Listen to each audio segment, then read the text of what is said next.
The Council of Europe is the platform that was created after World War II for international intergovernmental cooperation, basically to support democracy, human rights and the rule of law. Currently, 47 member states are working together on issues related to these overarching objectives. However, education, and specifically language education, is taking more and more central place in the debates. Because, in fact, what I have seen in the last few years, working with the many groups coordinated on the level of the Council of Europe, is that language competences are a bit more than we thought. Not just skills that we usually relate to one or two, maximum 3 foreign languages, but language competences altogether are something that is important for all the overarching aims of the intergovernmental cooperation on the level of the Council of Europe. Because if we want intercultural dialogue, if we want social cohesion, democratic citizenship and economic progress, and we seem to be wanting all of those, then language competences is what we need to think about in the first instance, because they may be considered as a basis for and an outcome of good quality education, and in the end it's about education that we are talking here.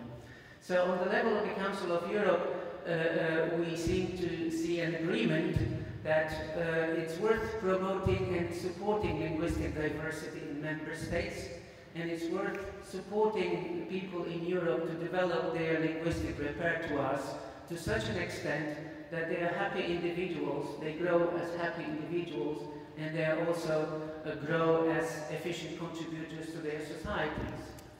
At the Council of Europe, we take the linguistic diversity as a fact, and that is to be considered as a resource and asset rather than a problem to be solved. Because many places it looks like what is in the debate is how to solve the problem of linguistic and cultural diversity. We would rather point out the value of diversity and the value of the fact that people are capable of developing linguistic repertoires to a great extent, and thus can function very well in multilingual societies. And this brings me to explain maybe why we're using the word plurilingualism in addition to the term multilingualism in the work of the Council of Europe. With plurilingualism, we mean the people and their ability to handle meaning in several ways we call languages. With multilingualism, we mean contexts where many languages can be used and when many languages coexist.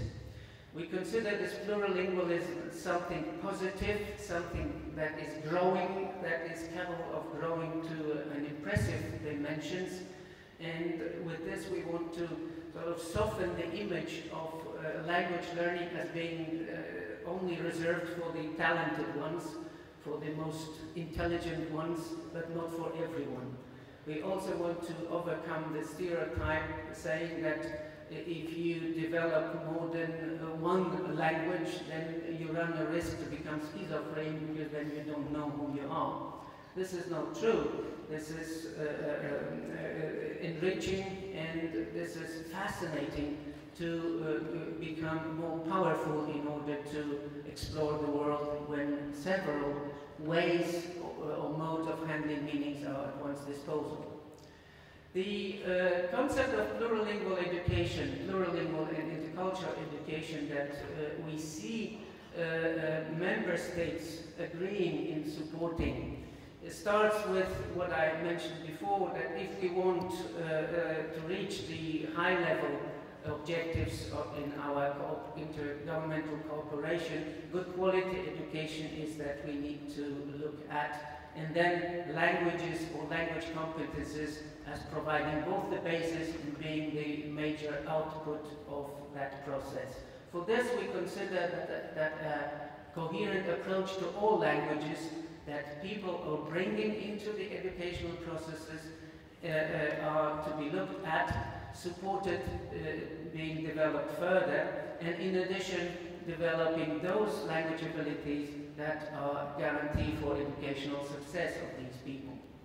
The Council of Europe recently, what we are offering is called a platform of resources and references, and you may be interested to have a look at it because we go beyond the notion of foreign languages as being the only area to look at. We see a need to look at languages as such, or the language ability of individual people as the area to look at, including whatever label you can attach to languages that people are able to handle and develop.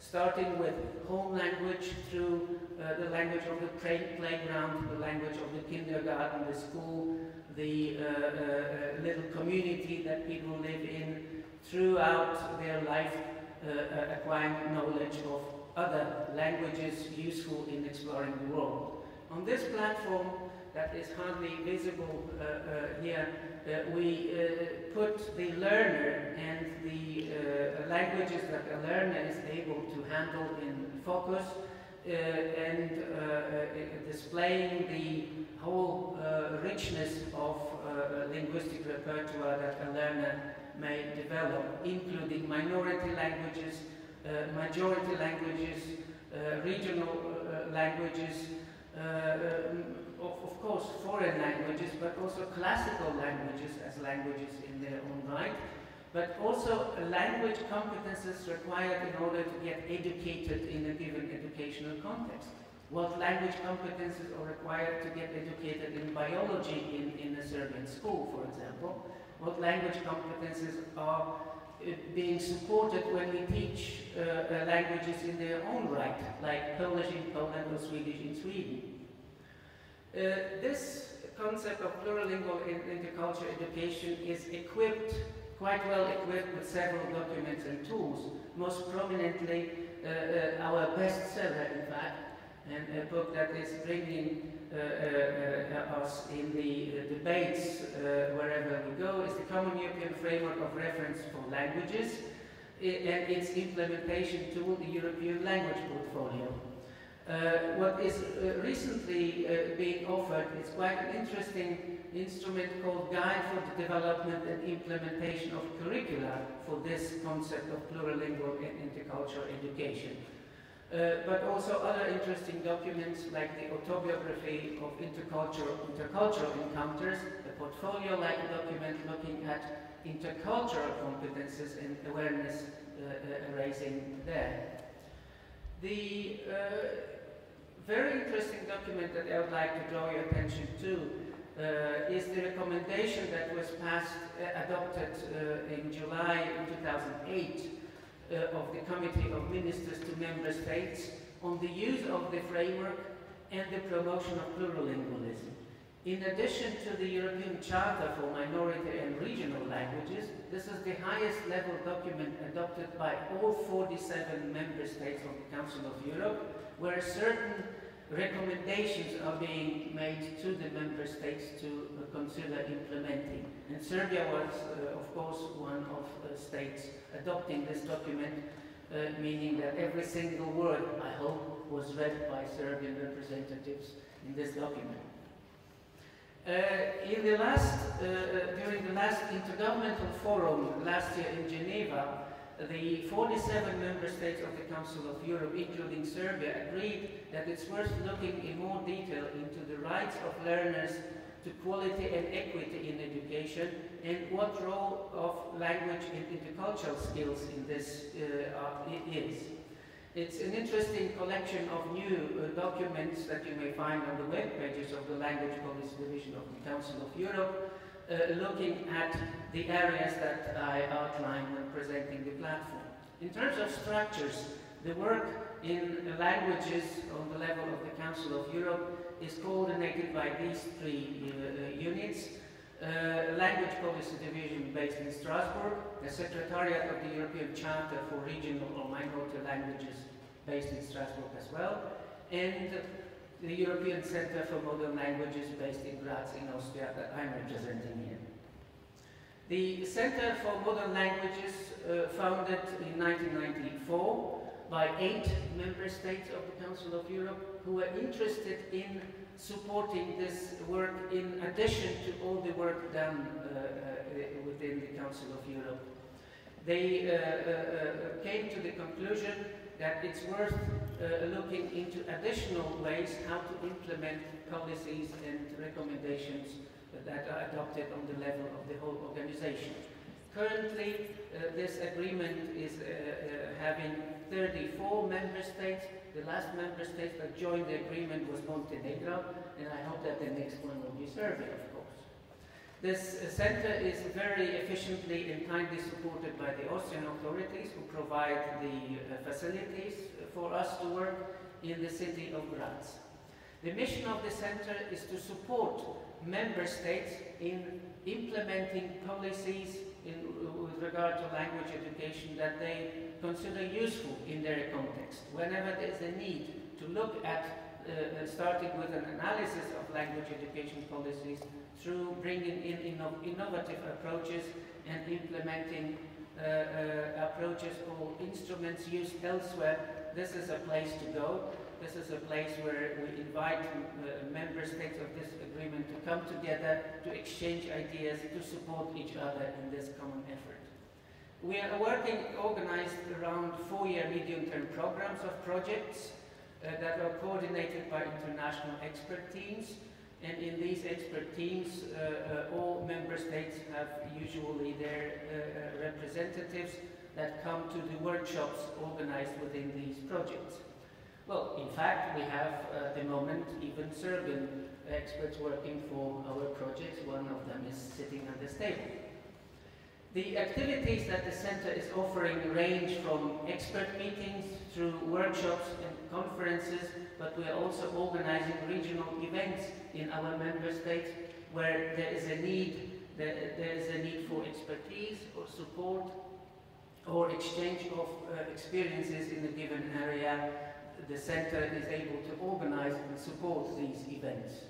We are open to cooperation to all those interested ones through interactive online platforms that all projects offer to interested experts in Europe. Projects results are published as books, CD-ROMs or other materials and offered for free to all users as well. This is just to have a look at the center in figures. We receive roughly 1,000 participants in our activities each year at roughly 100 events organized or supported by the center each year.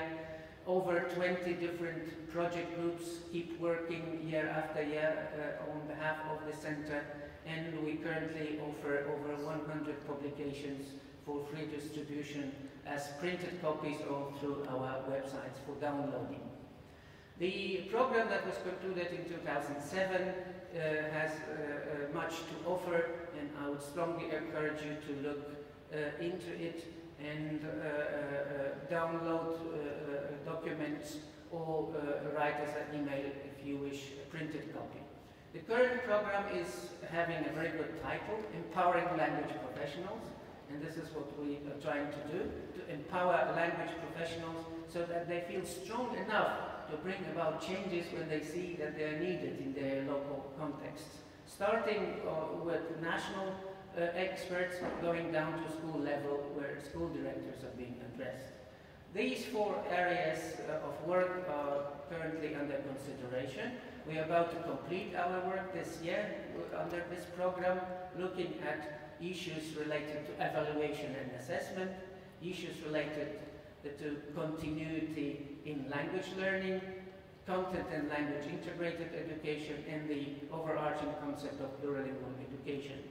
Our objectives are quite clear. We would like to enhance the competence of language professionals. We would like to initiate and support networks in order for the language professionals to have greater impact and thus contribute to better quality of language education in Europe. Some of our projects in the area of evaluation you may find interesting, for example, a project assisting member states in relating their examinations to the Common European Framework of Reference of languages, which is not an easy business, this we know. In the area of continuity in language education, we have projects looking at the use of the latest technology to support language education, as well as using the European language portfolio to provide continuity over the several stages in education. Content and language integrated education is a very important area of our work, as is the plurilingual education as a concept and ways of implementing. One project you may find of interest here, we're looking at majority language instruction as a basis for plurilingual education here. Our next medium-term program, starting in 2012, next year, is having the title Learning Through Languages, Promoting Inclusive, Plurilingual and Intercultural Education. We have now collected a huge number of very interesting proposals, submissions for our next program, and we are currently in the process of evaluating them. The new program will be launched this autumn. We are now really focusing on the learner, and as I said, with the intention to support learners of languages in Europe to develop as happy plurilinguals, contributing efficiently to their multilingual contexts. This is the scheme that is clearly putting the learner in the first and in the last place, so that we look at the whole spectrum wherever the language competences are playing a role. And yes, we have discovered that they do play a role wherever we look at, starting with foreign language classroom, but also in other subject areas, and in informal or non-formal settings where nowadays young people learn probably more than they do at school. If you want to stay informed, this is the best and easiest way to subscribe to our European Language Gazette that is published twice a year with an update on European language policies and our work. I hope that when we start our new program next year, that Serbia will be part of it. And I would strongly encourage you to consider this step.